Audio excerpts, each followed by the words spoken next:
Actually worked fairly well. Oh, that's always good. Although it's one mic here, I'm just untangled the wires and everything. Alrighty then.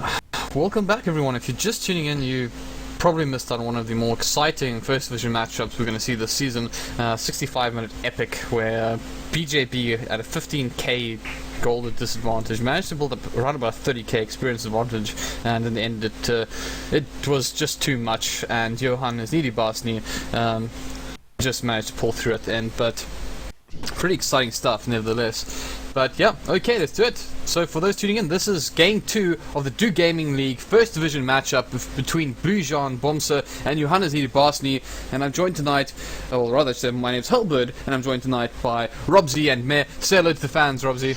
What's up? It's Robsy here. Shout out to SteelSeries and DGL for giving us one of the more long games of the season that I've casted thus far.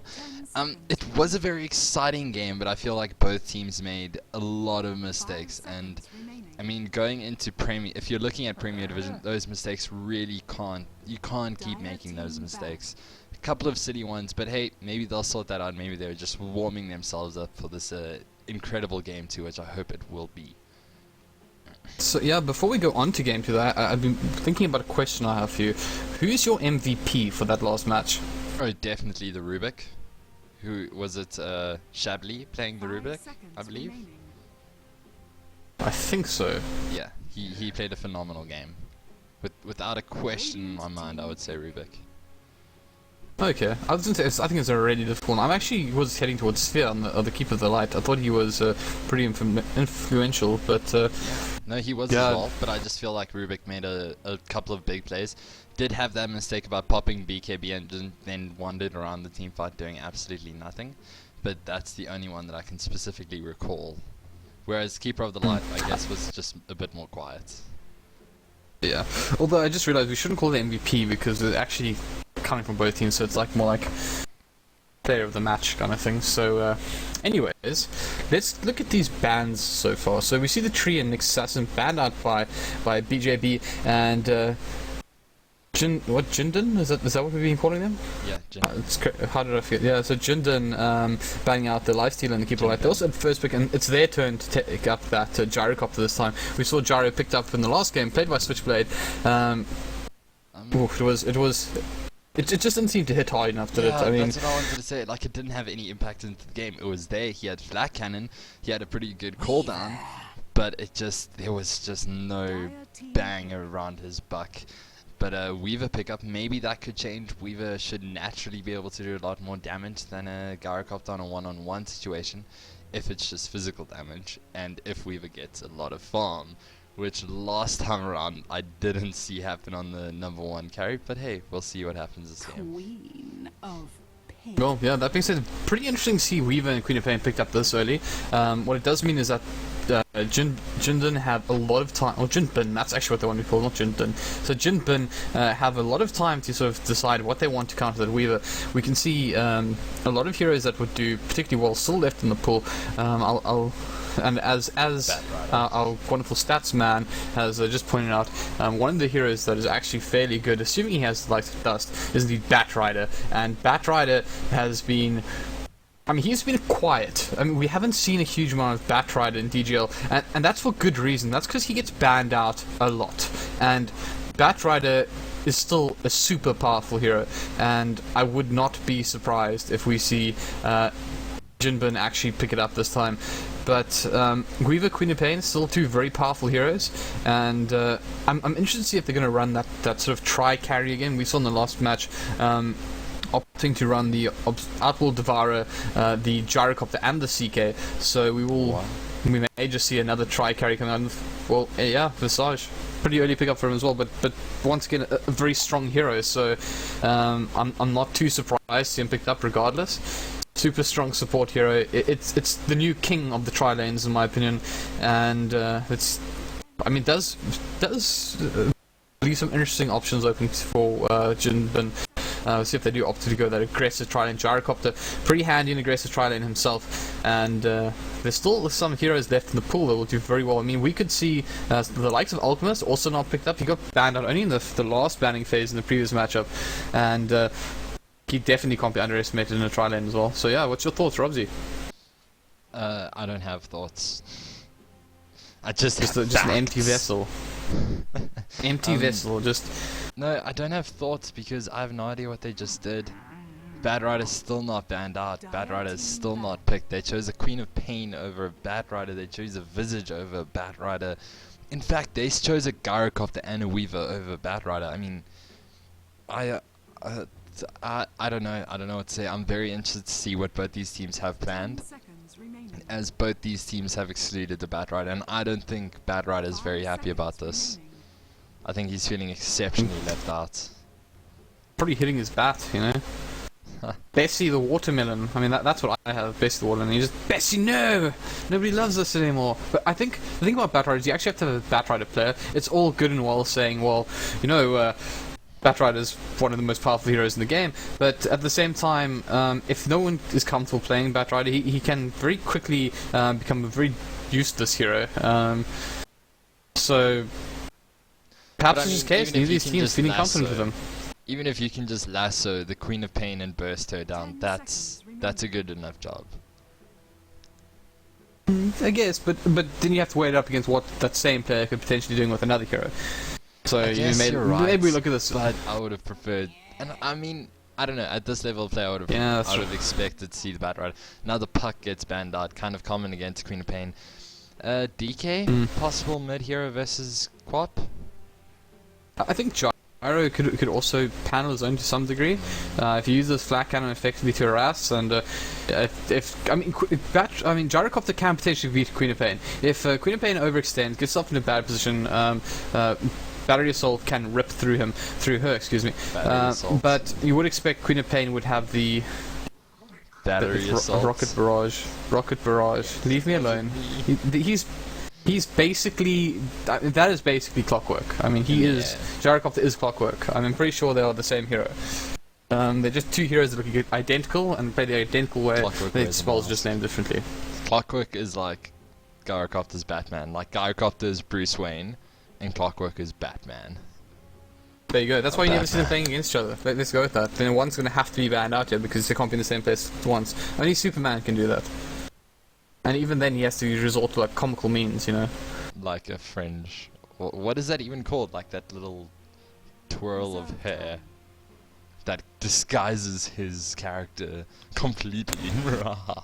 Of course. I mean, just dude, you know what happens to me is sometimes I don't want people to recognize me, so I'll go out and I'll like put on some glasses, you know, some like hipster frames with those big clear lenses, and basically no one knows who I am. I mean. One day I saw my own mother shopping and I was like, hey, hi madam, would you like me to help you with your groceries? Because I'm that kind of guy. And you know, she was like, oh sure, stranger. So I mean, absolutely, positively the most difficult thing to see somebody through. Clear glasses. For me, I kind of just I just go outside and no one knows me. So oh right, because you're just sort of a voice, really. Yeah. For those who don't know, Robbie is actually a box, right? He's like one of those really old school. Do you remember those like wind up sort of disc players? Do you remember the wind up disc players? I told you that in confidence that you wouldn't go. I'm sorry, but now it's out there, so let's just go there. And somebody needs to tell me, Meh, what is the name of those? They looked like they had a trumpet on them, and they were like the really old vinyl players. And it probably wasn't even vinyl, but anyways. So nonsense. Over, back to game. Yeah, Puck banned out of Outworld Devourer, Doxia banned out of Alchemist, and we do see the Sven pick up. And Sven was pretty impressive in the last game. Played by X-Rax, doing a lot of damage. And BJB probably looking to emulate that. And they could, I mean... Tricorn. It is a Tricorn, so Weaver offlane against Windrunner, I'm assuming. But I would prefer to see Gyrocopter farming, purely because I feel Windrunner does fairly well in the tri-lane. Ooh. King. Oh, I'm gonna love that. I love Sand King.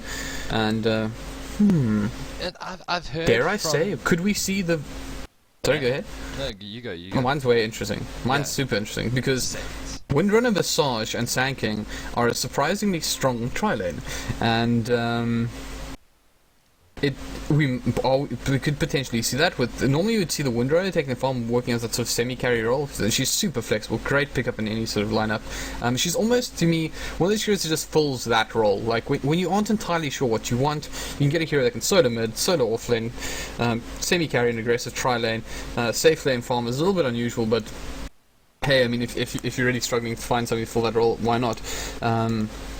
But if they do end up, because I'm curious to know if we're going to see a Windrunner versus Weaver lane up potentially happening here, and if we do, that's really interesting to watch because, of course, Windrunner's survivability built on that on Windrun. But at the same time, Weaver's almost a natural counter because as soon as he windruns, he's going to want to, if he's going toe to toe, he's going to try to get some last hits in, or additional hits in, and Weaver can literally just Sakuchi through her and deal damage, get into a nice position to continue doing damage. And the big difference as well is that Sakuchi does give that max move speed, so Windrunner not going to be able to run away from it. So it will be very interesting to see that lineup happen because, of course, Windrunner at the same time, Shackle Shot, super powerful, and of course Power Shot just dealing a huge amount of damage to a low HP hero like Weaver. And whilst I talk it like I'm casting horses running at super fast speeds, it'll just be interesting how this whole goes, and there are definitely options available for both sides. Definitely. Well, again, what I'd like to see is an aggressive tri-lane, purely because I've heard the pro casters, so they must know what they're talking about, saying that Visage isn't a very good roaming hero, which I like to disagree with, purely because he has that nice range on his Grave Chill. But anyway, so... But if a pro caster said so, then... Yeah, then it must be true, even though I was it Toby? No. Because I got to admit... It was actually a EC. And EC's always he's right. pretty...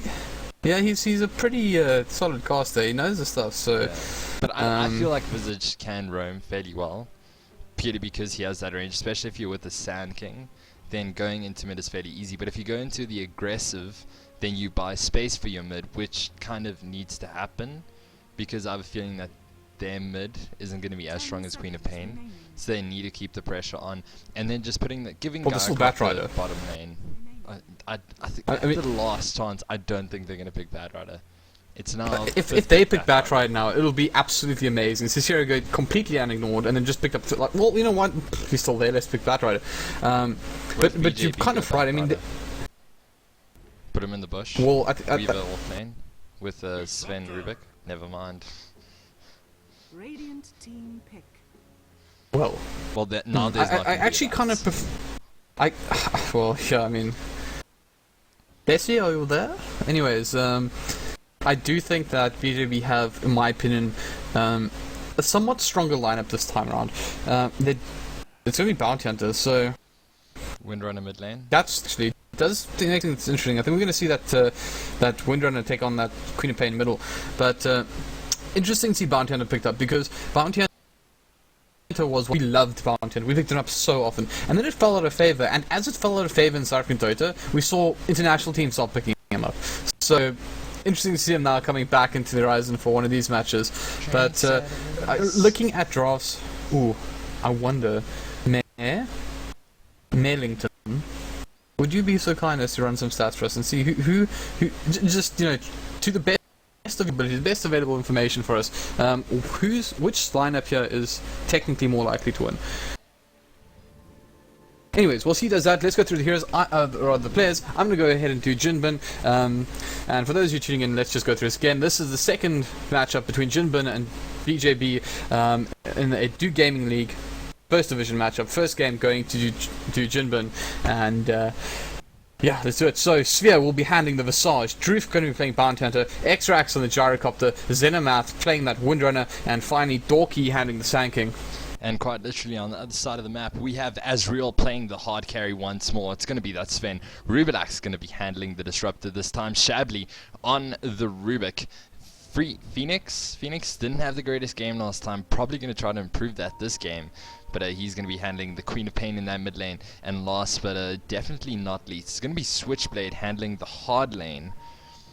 I mean, rather the easy lane, which is actually going to be the suicide lane, because it's going to be a try at the top, which means that Gyrocopter may now be part of the try lane because they know this now. Well, it's just really interesting to watch JnBn looking for something. They're all hiding in those bushes, but absolutely no interest from anyone in BJB to go anywhere near there. But what I want to point out is this is a very interesting tri-lane for BJB. What we've seen in the past, and I think Trickery was the team that pulled this off very well, is they ran Disruptor and Rubik together in that tri-lane, and obviously just pick somebody up, put them in connect field, and start beating down them. The difference here, though, is that Trickery had Gyrocopter, and Gyrocopter, of course, with Battery Assault, Rocket Barrage, were able to deal a huge amount of damage in the time that Azrael on the Sven, not quite the same thing. I mean, it's got a really good stun, but it's almost like Stormbolt is often used as the setup for heroes like Lina to start dealing a huge amount of damage to. So it's not quite the same thing that Trickery had, but it'll be interesting to see if they do manage to use it well. They are up against that Bounty Hunter who has, if they do get some sentries down, he's got very little way of surviving the amount of damage that they are putting out. But much the same for Switchblade up. If he gets caught out here, there's a lot of damage that can be done very quickly. The difference in why I sort of give him the advantage is, of course, because he gets a 5-2 move speed and nothing to necessarily hold him in place. Only thing that's really going to be holding him is the Burrow Strike. But looks like JnBn, that's not what's on their mind. They've rotated middle, and there's no wards up here. And I tell you what, Phoenix is very far back, and he's... Is his blink on cooldown? If he blinks here, he's dead. He's dead. He's dead. There goes the stun. This is going to be First Blood. It's just going to get right clicks all over the place, and First Blood goes the way of Visage. My word, my word. That's exactly what they need, because Xenomouth was going to lose this lane against the Queen of Pain. I mean, look how low he just dropped, and they should probably give him a salve. No, they say, screw you, Zeno. You deal with it. And yeah, interesting stat there from they're coming out. So JnBn, statistically with the stronger draft, so it'll be interesting to see how that all works out. And I mean, nice start for JnBn, pretty much exactly what they wanted. I feel that Phoenix was just a little bit... It's just that blink was unnecessary. I could smell or something that he was going to do it. But if he had held on just a little bit longer, he would have been able to blink away from the Sand King and been perfectly fine. So it's pretty costly. It's hard to call it a misplay because he really had no vision, didn't know. But you want to believe that they would have heard from Switchblade that there were people missing. But that being said, that's all the history. And all. The beautiful thing is that they actually stayed out of sight on top the entire time, so Switchblade never knew that they were there. They were hiding in this little gap here. Well, it's interesting to see that they actually rotate their tri-lane, and well, this is pretty casual fight going on here. I'm not but sure if this is there any sentries down? Yeah, I mean, they had sentries for top, so they could have gotten an easy kill onto Weaver if everything went according to plan. But choosing to completely evacuate top lane, and now they want to go tri-lane versus tri-lane. Okay, yes, that's what's happening. It's just a pure swap. Costly little move. 300 gold. You know what I want to see? I want to see BJB swap the lanes now. I think that would be so frustrating because they've shown their cards now. They've shown that they don't want to go up against they want to tri-lane versus tri-lane, and if they decide no, cool, we're going to swap lanes now as well, it will be very frustrating. And once again, Weaver put in the exact same situation he was in before, no real problem. And oh, we're going to see an engagement here though. Grave Chill going out on Shabby, taking a lot of damage. There's going to be the Burrow Strike in a one man, and his stun is going to be enough to really wait. No more engagement. So one kill goes the way of JnBn. So, okay, I don't understand this. There was only one here who's ever going to initiate for BJB, or for JnBn, and that was Dorky. And I don't understand why Rubik just didn't turn around, lift him up, put him into a safe position, and head out safely. Then he just sort of tried to run for the hills, and Rubik 290 move speed against currently Dorky. I think he's picked up boots actually, so it's a little bit unfair, but he's 300, so he's an actual. Oh, I'm gonna have to show up because Azrael in huge amount of trouble now as well. In a bit of trouble. He's gonna get caught in that kinetic field. The shipping the end of him. He gets out of there. Takes a lot of damage from the Visage. So that's a thing. Sven did die though. Yeah, he fell. How did that happen? Flat cannon. Oh my, oh my. Picked him up with a flat cannon. This is not good. They should rotate the tri-lane. They should have rotated Yeah, the I mean, when the first kill yep. went. Should have been immediately out of it, in fact. But that being said, they are in fact going to take this on. Something I don't like is Shabli. He's used. I think I picked this up last game as well. He uses telekinesis, but he sort of just drops the hero straight back down. It's so important that you actually move him. I mean, the reason telekinesis is so powerful is because of the displacement. You take a hero who's in the right position, put him slightly out of position, away from a support, and potentially pick up a kill. But if you put him straight back down, it just becomes a very ineffective, non-damaging spell. Yeah, and just a reminder for all those people watching from home, the current score is 1-0 in favor of JnBn. And after a 65-minute game, it just feels like BJB have kind of lost the plot here. They're losing their mid, a Queen of Pain against Windrunner, and Queen of Pain is forced back behind her tower. Top lane, Bounty Hunter versus Weaver. Bounty Hunter is doing fairly well, sitting on 12 for 2 against 15 for 5. And really, not much that Switchblade can do. Now has the sentries, and they're just casually going to harass there. Maybe able to pick something up here at the moment. And losing the tri lane, which is the bigger thing. So they're losing 2 out of 3 lanes. I don't think so. Considering Jarikov is sitting on 21 CS and the Sven only on 17, it's pretty significant, also with the death. But Switchblade still in a position to make something happen. He's got a pretty good advantage against Bounty. He's in fact even dropped some sentry wards, so it's going to be even better for him. But I don't think it's enough. I don't think just your Weaver getting farm is going to be significant enough if all other lanes are losing. Yeah, I mean, Weaver's good, single targets. And with heroes like Bounty Hunter, who's just going to track, and I doubt that you really want to buy a Linken's just for track. And they have so many other things that can pop it, like they're probably just going to homing missile him just to pop the Linken's, and then track him up. And then what do you do? Yeah. On top of that, as you mentioned, hold on, there's an engagement right here. Crack's getting pulled back, and that's going to be the end of him. And call down just going to be his final words, really. And his support's running for the heals. Good rotation there for Queen of Pain. Did cost 150 gold, and she didn't pick up that kill, I believe. No, she didn't. So a bit costly for her, but they did gain a slight advantage, which is fairly good. And that does also provide some XP for the players for BJB, so they should be pretty happy with the outcome of that. So as I was saying about Bounty Hunter, he's a hero that doesn't need farm, he needs levels. And he's already level 6. It's 7 months in, he's had the time of his life, just slightly behind the Weaver. But what that means is at any point, at any time, he can just sort of rotate now. He can go ahead right now to mid. Phoenix is really low on HP. If they are able to pick up a kill, maybe a nice shackle shot. Do see level 2 in shackle shot already, so very possible that he could pick up a kill in Phoenix here. And of course, that is look at the damage there. And a beautiful attempt nice at shackle shot. But not lashing this time. What I like about their lineup as well is that once Bounty Hunter hits level 11, the income from track is going to be outrageous, and they're probably going to make it. Look at this, where's the track, there's going to be track gold for all these heroes in the bottom lane now, so that's pretty good. 150 bonus gold for the team. Oh no, well, 150 for him, 50 for his allies.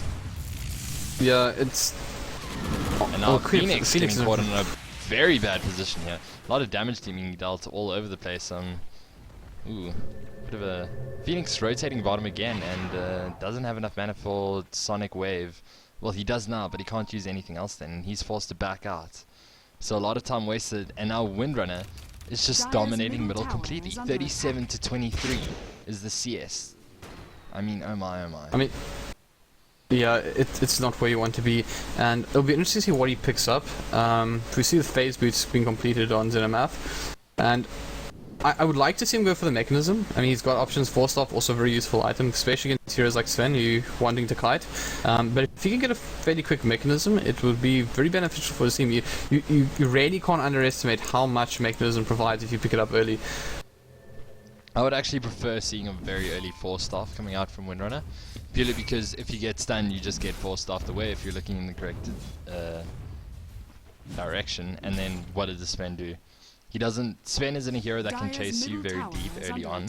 Yes, later when he gets tanked up and can two-shot you, but until then you can kite him fairly easily. Whereas Mech, once he pops God Strength, mech gets depleted in what, 2 seconds? Yeah, I mean, one thing is as well to... Ooh, and Xenomath even picking up a tower middle, it's pretty hectic here. Something else I want to mention that supports your idea of Windrunner taking that early 4-star is that... just missing that scream. Is that they also have the natural mech carry on Sphere with that Visage, so he can pick it up as well.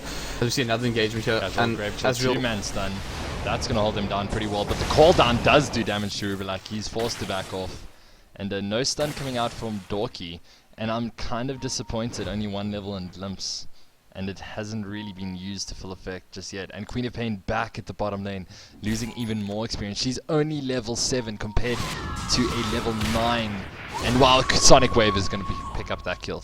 Death travels faster. That was a very easy kill. Yeah, it's pretty worth it. I mean, I think if Shabli was a little bit further forward, maybe just dropping that Fade Bolt would be better. But this is another criticism I have to make. It's very interesting to see Telekinesis being picked up over Fade Bolt as the primary. Now, ooh, I don't like Fade that Bolt, it's a significant amount of damage that's missing all of a sudden. 70 damage. No, or another engagement bottom. The engagement kind of stacked here. the stun, but just one quick hit's going to clean that one up. Bottom tower is under attack.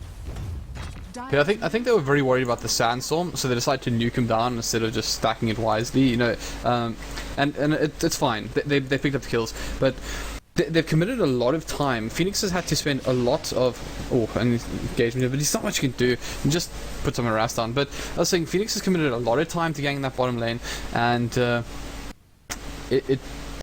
it's not really as productive as you'd like. You would like to see him just crushing that middle lane, but it's probably something that BJB need to work on. They seem to have struggled with the tri lane both times around. I think both times they've had a weaker tri lane, hero for hero, and oh wow, look at top. Switchway just took so much damage. He reacted very slowly. Not using time lapse. He reacted very slowly to that. I mean, I think that's fine. Time lapse at level 1 does have a pretty significant cooldown of 60 seconds. He can just regen up, got that ring of health. Earlier when he got critted for half his HP, he could have time lapsed out of that, and then he really wouldn't be in the position that he is in now, where he has to tango up, etc. But he is sitting on 1500 gold, so something was bought on the courier. It is going to be this very, very early Lincoln Sphere, which may help him slightly. So now some more interesting information is he's already picked up that Ring of Aquila, which is providing you with some mana regen. Now, what's interesting is that all these sorts of mana regions that you're are gonna have based to on hold up here. percentages. Bottom lane, there's a cooldown onto 3 heroes. Azrael taking a lot of damage. That was a perfect setup from Dorky. Pick up the 1 kill and cracks, obviously wanting more. There goes the Shadow Strike. Queen of Pain's getting involved here. Blinks in the wrong direction. She could be looking at the courier. The courier is not moving. The courier is going to get taken down in just 1 second. They really have to micro. Beautiful power shot from Xenomoth. Able to pick up that one. Triple kill on the Xenomoth. My word. My word. My word. Well, I really don't want to sound like overly critical and stuff, but I'm just picking up on so many things that I feel that BJB could be doing better. In that last fight, Rubric was always dead. There was no way he was ever getting out of it. He was just being destroyed by that rocket barrage. And he could have just turned around, shot up the Fade Bolt just to provide that extra bit of damage. Of course, once again, it is the low level. And damage reduction. something that Mayor pointed out is something that Mayor pointed out as well is that it's the amount of times the skill build has been used in competitive play is 6 out of 1,000 odd. I mean, it's pretty insane how rarely this is used, and the only time I can ever imagine it actually being selected is almost as a situational play, where he's already used Fade Bolt, he wants to use the Telekinesis in a fight, maybe just before he dings or something. So pretty curious, but yeah, this is the situation that we left in. And how many times have you seen Disruptor maxing out Thunderstrike? Well, Thunderstrike's actually a pretty decent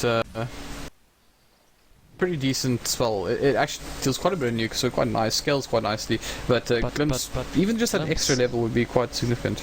But 400 cast range increase. Kinetic field. That's why I'd like to see at least level 2. An entire half second of kinetic field being up. I don't know. I don't want to be overly critical, but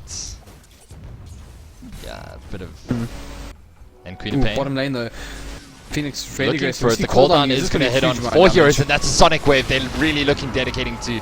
They're really looking to dedicate a lot, and Azrael's going to pay for his life, so one hard carry for another. Is Azrael actually going to be able to get out of this? He is in the clear so far. One more right click, he's going to go down. Dominating is Xenomoth, and they could be looking to make this a bit more. Now a haste rune on Xenomoth. This is definitely a dead Rubik. There goes the shackle shot. Perfect lineup.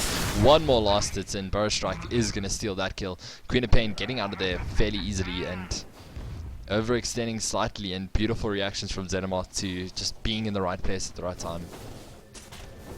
And curious to note that Rubik only skilled his level 6 after he died. But anyways, something I want to point out earlier, so let's go there, is the Perseverance picked up on Switchblade. Now, of course, all these percentage-based, obviously the tier 1 tower die, all these percentage-based regens are, of course, only they become more effective with the great items that you have. I mean, it's pretty obvious. So the fact that you picked up both Ring of Aquila and Perseverance, to me, seems a little bit questionable. I think it's much worth. It's pretty much half of what you're looking for that ultimate orb, and it definitely offers you a lot more to pick up that ultimate orb before finishing your Perseverance. I realize that ultimate orb is a pretty cost and effective item, but I just feel that it's going to offer you a great deal more. Yeah, it makes you a bit more tanky, which is always helpful against Bounty Hunter. What I like is that they're giving Bounty Hunter a lot of space. They're allowing him to get his level 11, and I'm pretty sure once he hits that level 11, he's going to get very active, or, you know, he's just going to start going in now. I would have liked to see level 11 first, but maybe they just feel like now's the time, let's go. Anyway, something we haven't done, so let's take a quick look at that, is actually the Golden Experience graph. It kind of seems a little bit like the previous matchup, with JnBn sort of pulling ahead. They've got almost 5k advantage in XP, and Gold Graph, similar reflection of about 5.5, maybe a little bit more, maybe 6, 7.5. That's probably call it about 6k ahead as well in gold. So, nice healthy lead for them, and oh, nice shackle shot on top. Phoenix in a lot of trouble. Nah, he's taking quite a bit of damage, and he's just going to be able to blink out of that fairly easily. Bottom lane now, Drew is getting stunned up and returns the stun into Azrael. I don't know. Oh, that was just the missile finally connecting. But now, the Shikuchi Master Switchblade, he's going to get in here. The Courier's in trouble. The Courier gets one. The double strike, and Courier, second time, gets out alive, this time on 28 HP. And Drew now just going to track up Switchblade. And chilled vibes, man. Chilled vibes. Oh, that's pretty impressive. Cooldown sold by Rubik, so nice steal by him. Hopefully he can use it well. They could just and at the same time, yeah, JnBn putting pressure on that other tier 1 tower. So I don't really hope like so, but giving up this bottom tower purely because it opens up a lot of your bush to potential ganks. But hey, if it's a trade they want, then it is definitely a trade that they'll get. Nothing wrong with opening up some bush. I mean, top tower has fallen. is that a PG comment? Is that allowed? It's late. I'm sure all the little people have gone to sleep. This is pretty curious. There's a Slippers of Agility just chilling on the floor here. It was bait. It's actually a techie's bomb. Oh dear goodness. Do you know, something I gotta point out, I have been cursed by Abaddons, right? There have been so many Abaddons in every single game. It is, I'm getting over it, people. I'm so tired of seeing that hero. And fun. I gotta say, when Techies comes out, it's going to be a nightmare. I'm just going to spawn and basically not buy any items. I'm going to random a hero, kill one creep, and then buy a gem. And then there we go. There's going to be Switchblade now stunned up. Now everything's going quite perfectly. That is why he bought the Orchid. He Orchid him up, unable to Sakushi or time lapse, and that is essentially a free kill on a Weaver who desperately needed the farm and is now set back quite heavily since, well, nearly a lot of his gold was reliable gold. Mid lane. What's pretty interesting as well is that Sanking obviously picking up that pretty fast blink stick as well. Sorry, I was laughing at that. He's picked up pretty early blink stick for a sport, so he's going to be really effective. This is one of the reasons I love Sanking, is as soon as you pick up that blink stick, you become so mobile, such a creative hero. And Hold on, will any of the birds hit?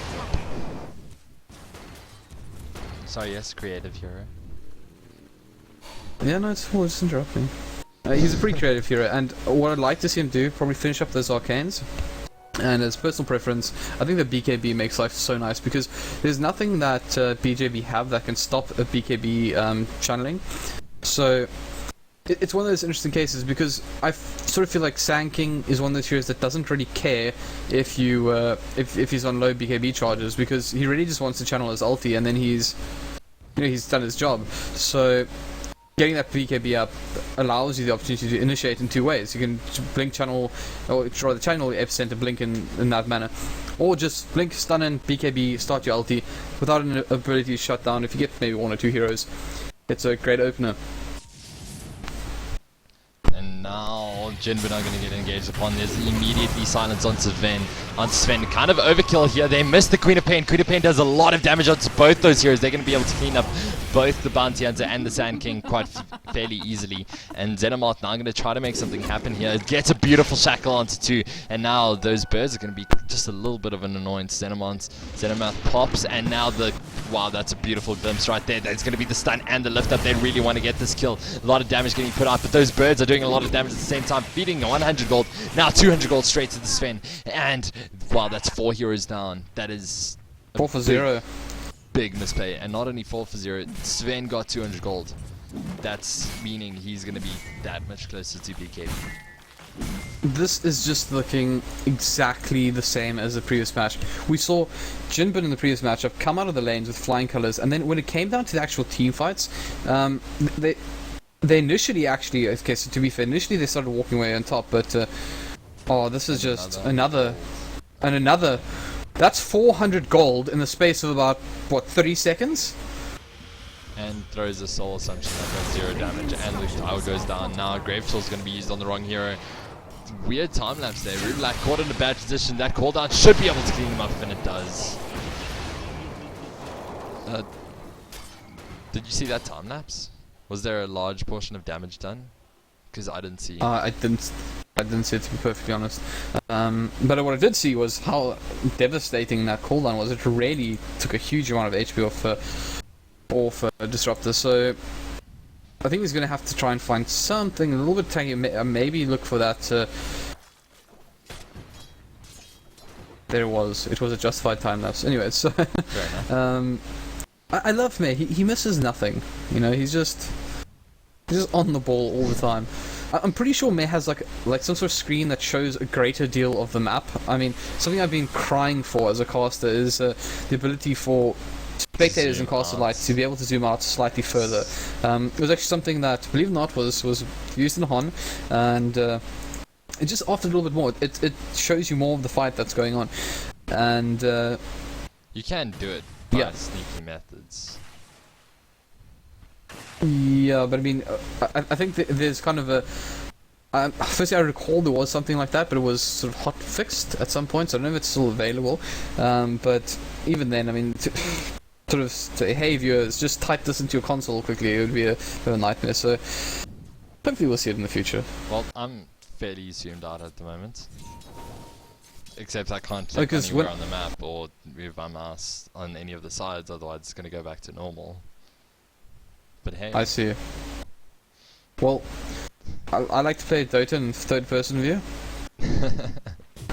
But no, I would definitely appreciate that feature. And now Dorky going into the midst of things. That's gonna maybe, is there silence? No, Switchblade's gonna possibly get up 2 kills here. There's 1 kill already. Beautiful Queen of Pain going big here. Sand King taking a lot of damage. Xenomath rather getting out of there fairly easily, but a gank gone wrong. That awkward moment when you try to rape. Okay, I'm not going to say that. That awkward moment when you try to gank someone and then Queen of Pain shows up and just drops a sonic wave on your ass. Sonic wave up your... anyway, so... On your ass, man, not up your ass. Jeez, you dirty little man. So, anyways, let's take a look at the net worth. This is going to be really interesting. 8.1k on the Windrunner, 7.8 on the Weaver, 7.3 on the Gyrocopter, 6.5 on the Sven, and followed by 5k on the Queen of Pain. But I think we're going to be in for a big one again. I mean, none of these teams look severely ahead of the other, and even though the laning phase definitely went for BJB or for JnBn, I just got to say that the quality that BJB is bringing now is something we didn't see in the early stages of this game. They have definitely lifted the game. I said this is going to be Dorky lifted up, and now he got into the midst of things a bit too early. Dorky is taking a lot of damage. He survives with just barely enough HP, and Sven's going to try to chase him down. He gets one hit in. He may have made the wrong decision now. Sand King's going to get out of there alive, but is anyone else? Is Ezreal taking too much damage? He's going to fall fairly quickly. Now, what else is happening? There's going to be a stun on Stabby, and now that is the end of him. Bit of an overextension here. Queen of Pain gets stunned up, and now Dorky just chilling there with 72 HP. And nah, I thought there was going to be a Scream of Pain, but beautiful chain stuns coming out there, disabling this Scream from ever happening. Middle tower is under attack. Well, okay, I'm not even gonna bother. Anyways, I would have interested. No. Meg, could you bring up a new stat for us? I'm interested to know how often the maximum Great Cleave is used, and only the one level in Warcry. Obviously, Warcry It happened last game as well. Yeah, that's what I'm curious to find out, because obviously Warcry, the bonus speed is like set, the actual duration is set, so they don't lose out on too much in that respect. It's just the armor that changes, so I'm just curious to know if it is this sort of more casual thing to do. If I recall, it was supposed to be 2 into Warcry, but we've seen both these sides do it this time around.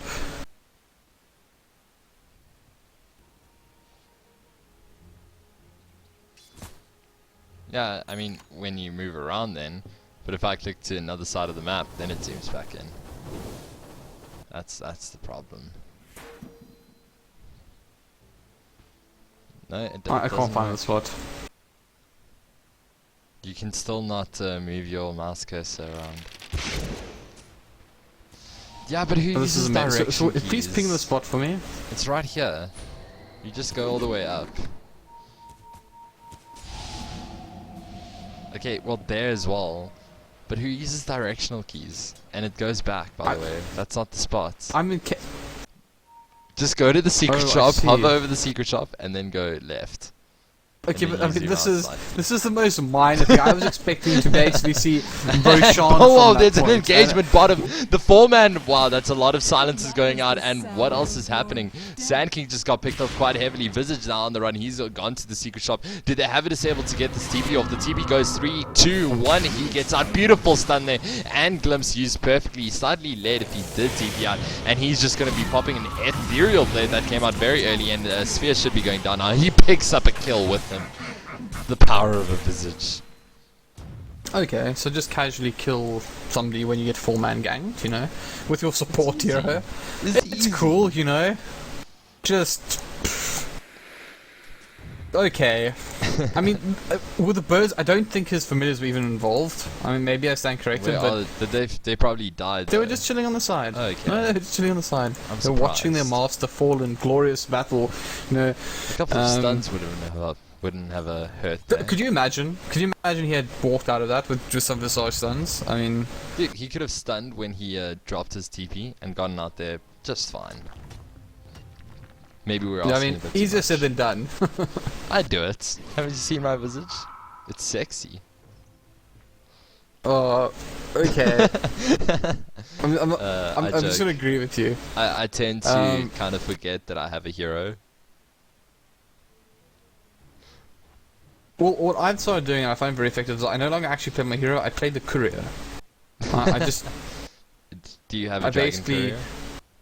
I don't. I have a panda. Oh, no, I have that's Captain just not Bamboo. good enough. Just not good enough. Captain Pandas- Bamboo is awesome. Dude, Plus, I pandas play are with not King, cool man. enough I play than with King, who dragons. is the Syllabare master, and he has the panda Syllabare, so Aw. it makes perfect Yeah, sense. that is quite cool.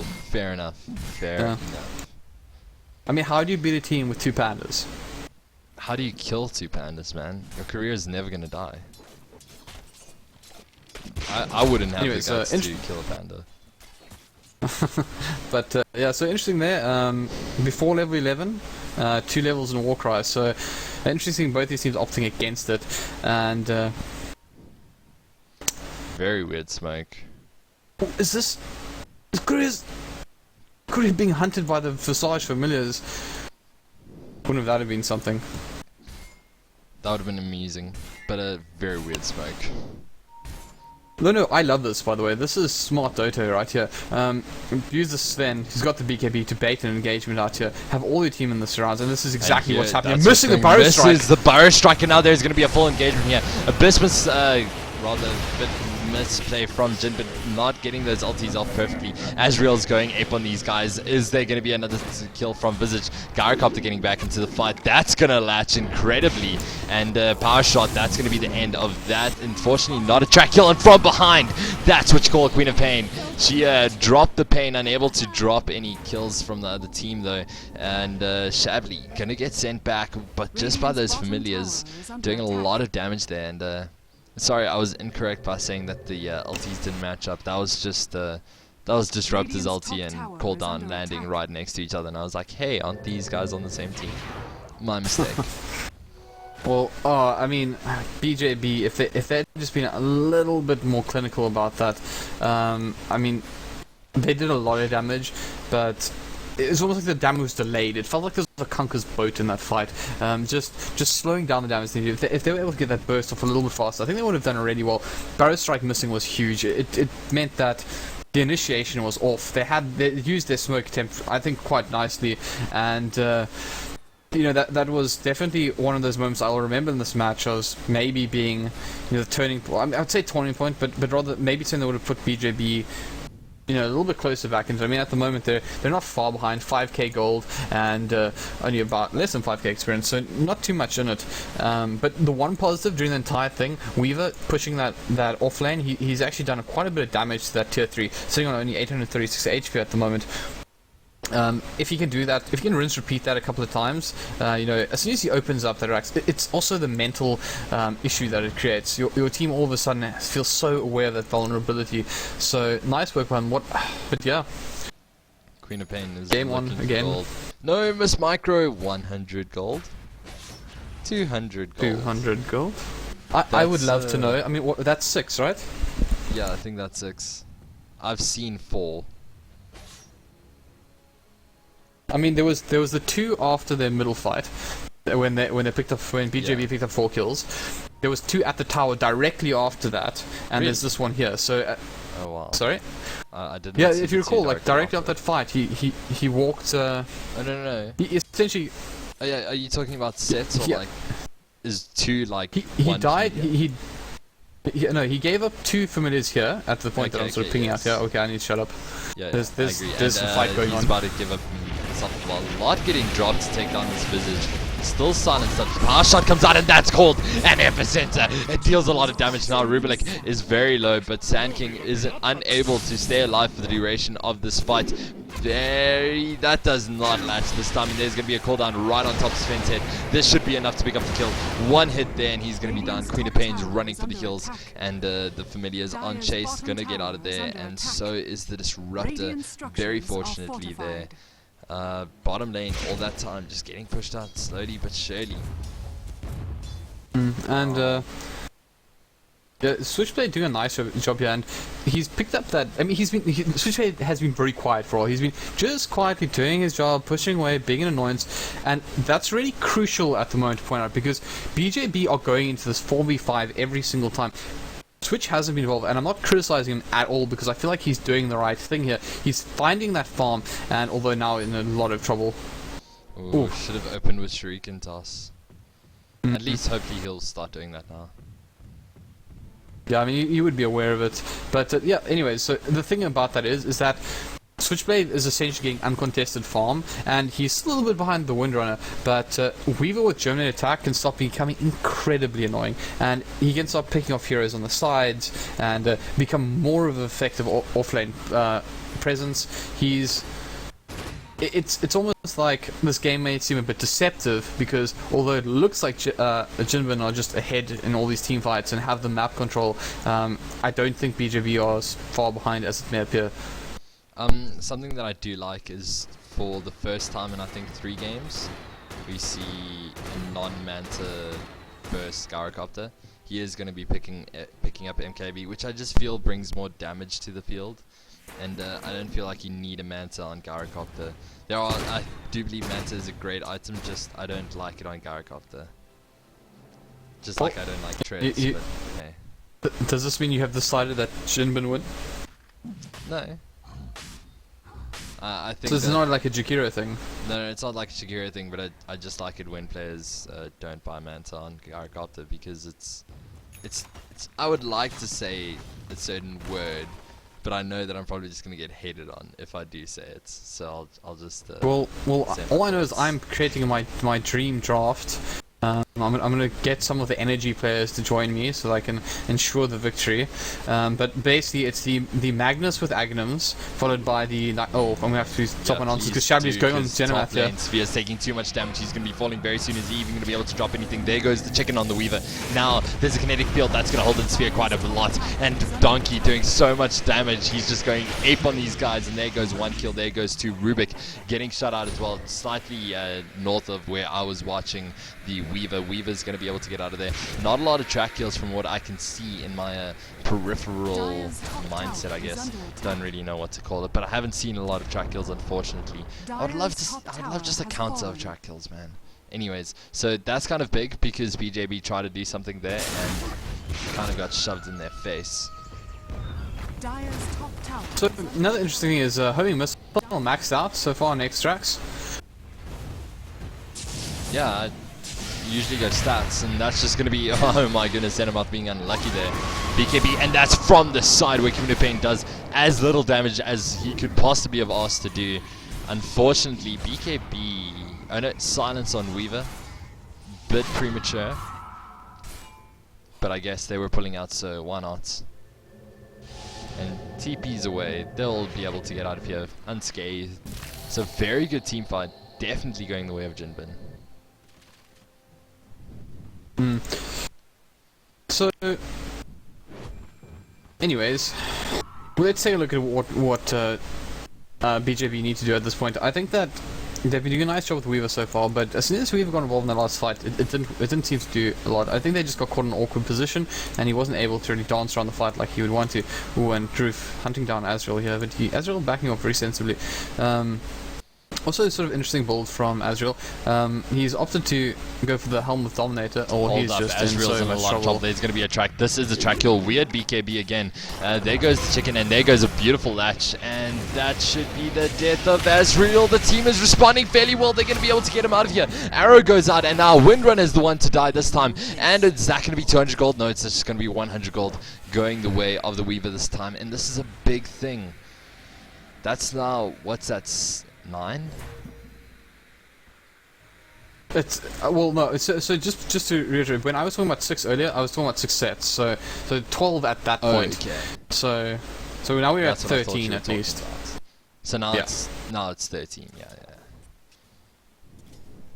I mean, 1.3k gold. Just I mean, and Germinate Attack is going to become more and more effective against that. It is just one of those spells that is so super effective against those familiars, and it's a significant amount. I mean, I'm curious to see if at any point this is going to become a sort of tier item sort of given away by the familiars. It is the danger of Visage, and I don't think Sphere has been particularly bad at microing them. We've seen a couple of nice stuns come out from him, but it's dangerous, and it's going to be scouted again. Here we go. 14. So that's 7 sets. The last 2 have gone to Weaver, and that means a very early Heart. I see that he's going Heart, or I really hope... Oh no, he already has the MKB, I didn't see that. That's actually big is this now. another... This is another one. Another familiar? They should just count this down and give this one to Switchblade again, alright. Or even Queen of Pain. Yeah, it's Switchblades. Yep. So, 15. So that's 15. It's something that's count here. Yeah. But it's a lot. Is this going to be a Heart or a Casual Vitality? Well, okay, good question. Firstly, I think that a casual vitality booster is really decent. It's one of those items that build into such a powerful item in the form of Heart. It's fairly inexpensive, 250 health for 1.1k. It's pretty good. So he's got the option here. I mean, he's got some damage output. He could look for something maybe along the lines of Daedalus, or he could just finish up, get a bit more tanky. And I think either or right now is pretty decent. it just, I think, comes down, does he feel he can survive with his current HP? He's pretty tanky, sitting on 1.9k. I would like to see a Desolator. I mean, Desolator is also, it's a pretty decent one. Medallion, Desolator, two very strong items on Weaver. And he can really blow up essentially all of the heroes on JnBn's side if he gets a Desolator. And then what I do want to point out, and something I really do like, and something I've been a little bit quiet about, is the MKB pickup on him is quite important, because MKB obviously negates the effects of Windrun, which means that he's going to be a lot more effective against him. And another little neutral being picked up, that's 73 gold as well. So there's actually, I mean, let's just count it. Let's count that as 16. So 1.6k gold at the moment is what I'm going with. Yeah, I agree. And Bounty picked up an extremely early Medallion of Courage, and I was very sure that they were going to take Rosh, and Rosh first death going at 40 minutes. Not even going at 40 minutes. But I don't know, have you seen this Medallion being used effectively? Because I'm being honest that I haven't seen it, and I haven't really looked out for it. Yeah, I think Bounty Hunter in general, I mean, he's been involved in 8 kills in 40 minutes. He hasn't been extremely lively, but that's almost the nature of this particular game. There's only been 24 kills in 40 minutes for JnBn, who have had a lot of map control.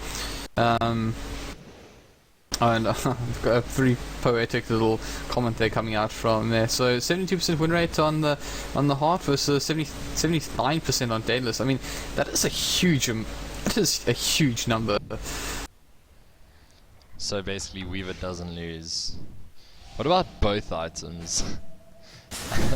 What do you think about Gyrocopter heading up to his Butterfly now, when Weaver is heading up to, hopefully, what I assume is most likely a Heart, but I hope is still a Deso?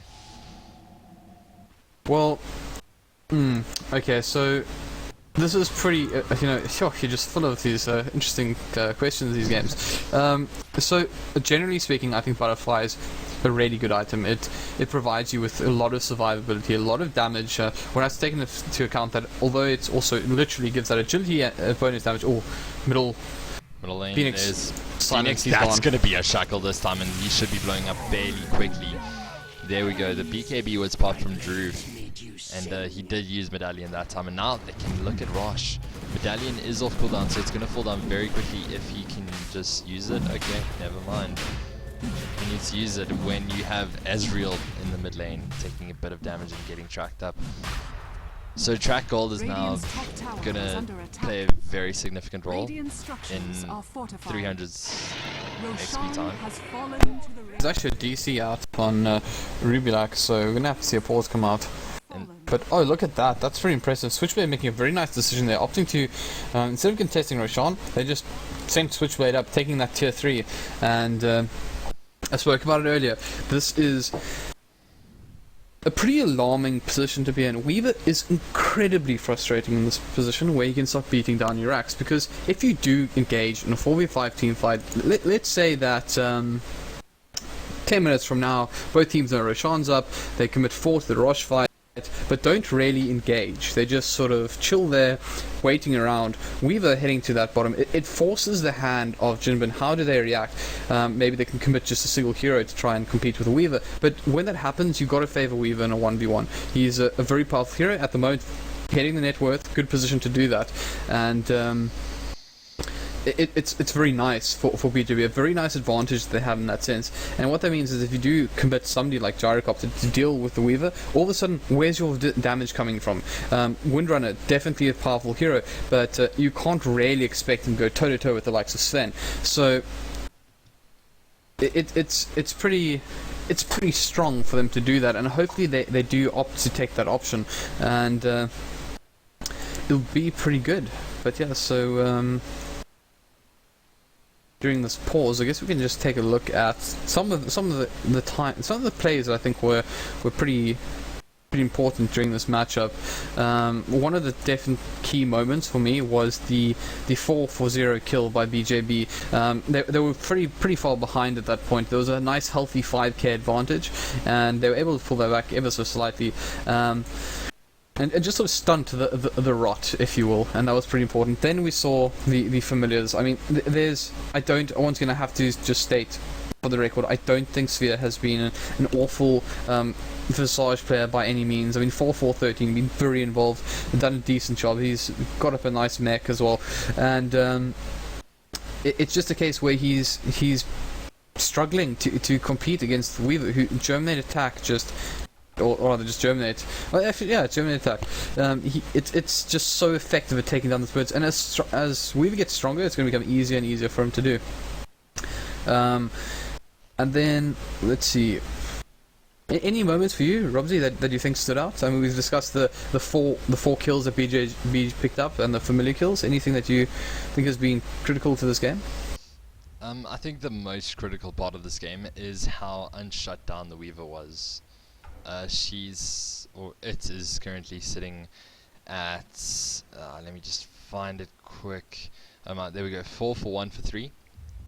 So only one death on the Weaver, and that I believe was fairly early on.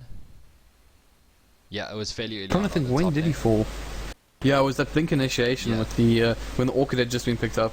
Yeah, and I feel like that was good. It showed that they wanted to be aggressive. It was perfect timing, but then they kind of just left Weaver, and Weaver took a tier 3 now.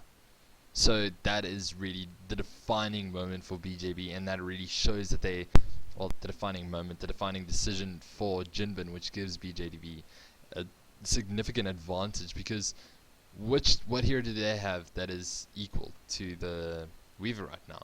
You have the Gyrocopter, and if Weaver goes Desolated, Gyrocopter is going to blow up very quickly.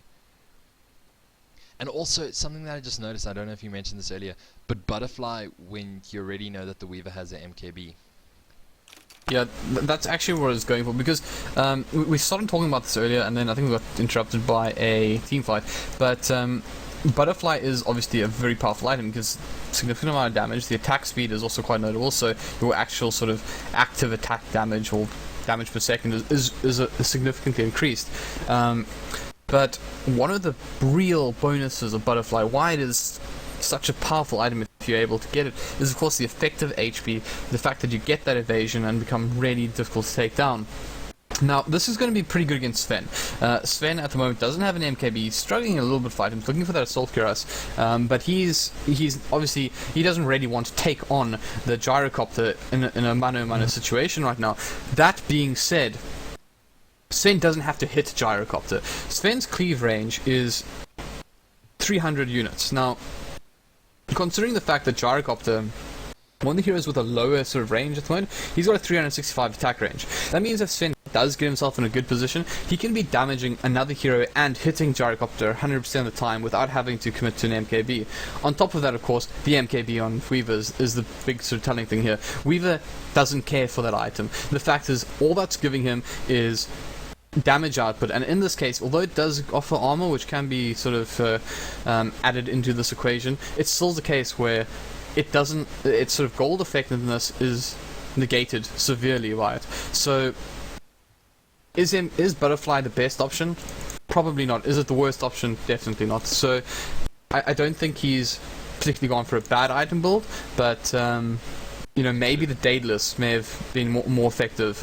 You know, there is a chat about how much damage you require before picking up Daedalus to make it super effective, and I definitely think with the MKB pickup, he's already over that point.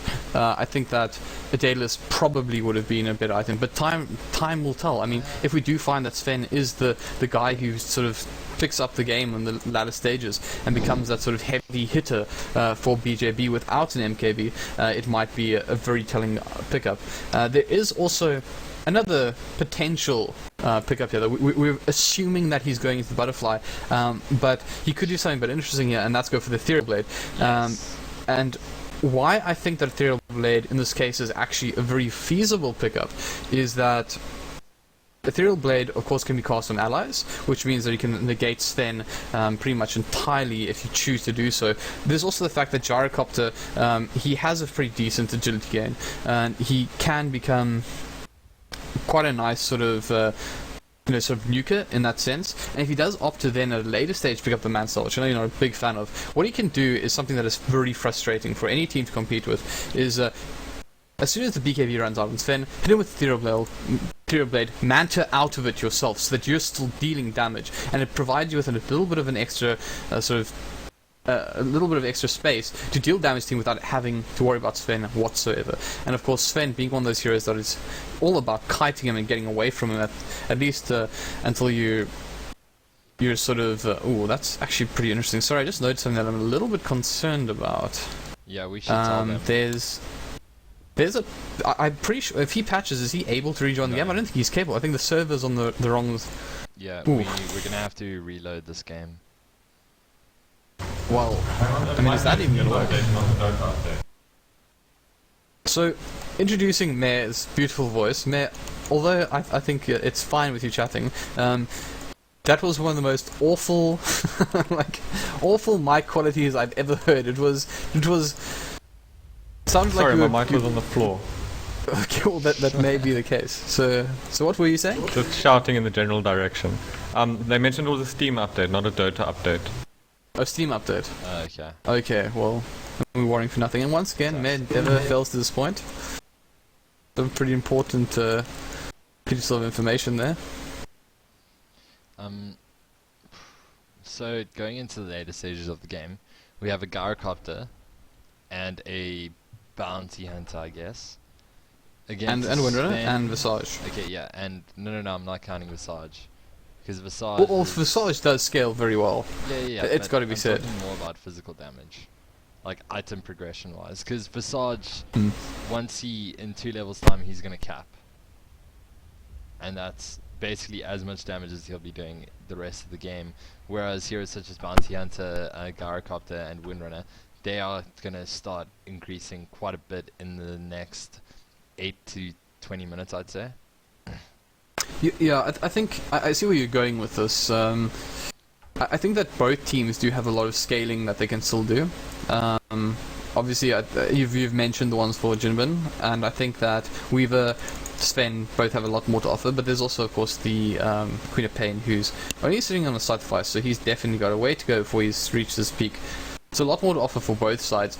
But now, let's ask it. I mean, which team wins this if this becomes another 60-minute Dota game? Which team has the advantage with late-game heroes? I don't think it's an advantage of late-game heroes I'd give to JnBn, purely because they have ways to deal with the Sven. As we saw last game, Sven kind of becomes a non-factor in team fights once you learn how to kite him and once you learn how to deal damage to him.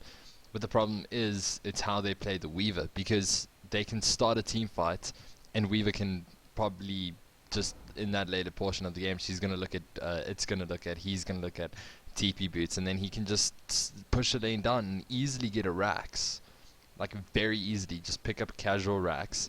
And if they play him like that, it'll be great. But if they also play him that if Sven gets kited, then Weaver can just pick off the Sand King and the Visage fairly easily, then move on to the harder carries. I mean, either way, I think it's Weaver that they have to be looking at, but they can't just look at Weaver. They also have to look at Sven, because Sven scales incredibly well because he gets 100% increase, right? Or how much is it? 200% increase on his damage. Bottom tower is under attack. So I think after his AC, he won't be that scary. It'll be a bit tough to take the team down. But once after the AC, and once he starts building the next tier item, then he's going to become a very big problem to deal with. Yeah, and I think what's also important to note is that we saw one thing that I have to compliment BJB. In the later stages of the previous match, they seem to play the better game of Dota as well. So I think that, you talk about teams a lot, about their performance, but they also have to take into account how teams perform at different stages of the game. Now, I gotta say, I think BJB are the stronger team. If all things are equal, if both sides are walking into the late game on an even footing, I gotta say that BJB is probably the stronger team in the late game. But what JnBn have managed to in both matches is provide a little bit of a healthy lead for them. But last time it was very difficult for them to take the win, and they were 15k ahead. Now they're only 7.5k, and items like Heart coming up in the Weaver as we speak, it's going to make life a little bit harder for them to take it down, and I just wonder, I think that this game's going to come down to who's going to crack under the pressure. Which team has the sort of resolve to win this game when it comes to those really clutch fights? And that remains to be seen. I think what happened to JnBn last game was that they kind of just played a silly game of Dota because they were so far ahead. They didn't even go for racks. They just went for towers in each lane, which is a very bad decision. And I don't feel like they did throw the game, but they managed to get it back, and they managed to just to get the constant rushes going, which is a very big thing. And I haven't seen BJB bottom take lane. a single rush. And bottom lane, Xenomath is down, I think. Ooh, that is a lot of damage. He's turning around, and now the sheepstick and now are gonna TP up. Okay, that must be a nice play by him. And actually, is there a TP on Switchblade? There isn't. No, he actually TP there, so he's gonna have to run back. But Shikuchi Spider gonna get there no time at all. Yeah, they won't. But this is pretty good as well. Like there's pressure being placed middle by Phoenix as well. But I think he's gonna have the difference of like, especially gets shackle shot. Gonna be this. And now it's 10 seconds till the Scythe of Vice comes into effect. How long will he be silenced? He's blocked up by creeps. He's gonna get one more hit. That's all he needs. Just one more hit. The arrow flies wide, and he's actually gonna let this kill fly. Very interesting that he didn't chase it down. He did have Windrun and Phase Boot, so there was no reason he couldn't catch up there. Yeah, it was one hit away. I think he actually expected that the tower kill was going to get the last hit. There's also, of course, the effect of Orchid that comes into play, but Phoenix surviving and managed to get back in top before any real damage is placed on that top tower. Track was stolen. That's pretty significant. I got to point out that that's a big deal. If they can pull a team wipe here and if they're gonna hit this rocket. Yeah, if the tracks fly, I mean, if we see 5 people tracked up here, it's a huge amount of money going the way of the winning side. So, in these kind of standoffs where you see like, okay, but he's gonna be careful. He can't sort of overstay his welcome, and see that rocket coming down on him again. Team needs to get there. We do see Azrael heading towards it, and he should maybe one-loss it. No.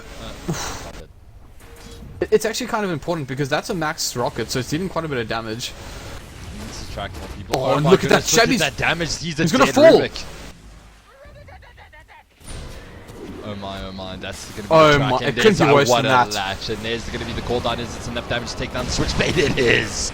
That's what I call a beautiful play. Now Ezreal popped the BKB. He's in chase of Dorky. Dorky beautifully just getting out of range, but not really.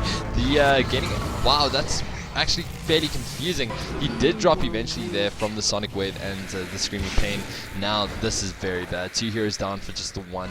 And it's not just that there are 2 heroes down, it's that it's the Weaver and the Sven. Queen of Pain's going to try to do something here. He's going to get tracked up, and now Shadow Grave down, and there goes the Soul Assumption, doing a bit of damage, not exactly what he wanted. Gyrocopter is taking a lot of damage. He gets called back from his team. Sand King pinged out very rapidly that dude go for the racks instead. Now Shabli in a bit of trouble again. 1 hit. 2 hit, dead. Yeah. Gyrocopter going, but if was the right decision. Yeah, I mean, when you... And now, actually, hold up, it's Phoenix. Not done yet. Phoenix may have been in a bit too deep, and not enough to hold him in. Static field dropped, but and now he's also going to die from flat cannon. Careless play, very really, soft from 2 racks, BJB. really. Careless play. Very, very soft into this game. They didn't even accept, they didn't respect the flat cannon, and then they died to it. Poetic. Yeah, I mean... Yeah, Rubric getting picked off that early, and Weaver sort of committing. He just walked in, hero down. I mean, I think they were still in position just to sort of, you know, maybe start dropping some storm bolts, even drop the Sonic Wave just to make sure that they weren't raxed.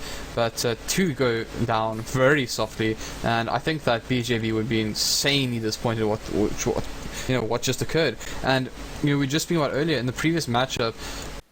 BJB did an absolutely amazing job defending, and this time around, I mean, defense was I beyond feel poor. like, as I mentioned earlier, I feel like you either play the Weaver as a backstabber or as a split pusher, and because she went hard, he went hard. It means that Weaver kind of becomes the going in first hero. Even though he has a lot of survivability, he's only doing just about 200 damage. that's also why Desolator I feel is a bit better, because you can take down towers fairly quickly, and more importantly, you can take down supports fairly quickly. And yes, the hard makes you more survivable, but what do you do within that time? You do 200 damage roundabout, compared to a Gyrocopter who's doing 300 damage. I just want to point out, and I think that cough was brought on by the horrific sight I just saw. That last little phase of play, 10,000 gold. What? The power of track? Dire's bottom tower is under It's track, the towers, the kills.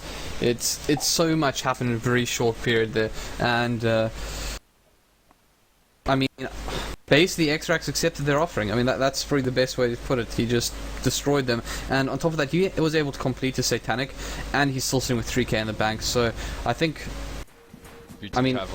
he's actually in an amazing position to pick up Rapier. I mean, it almost sounds strange, but I don't see how they can take him down.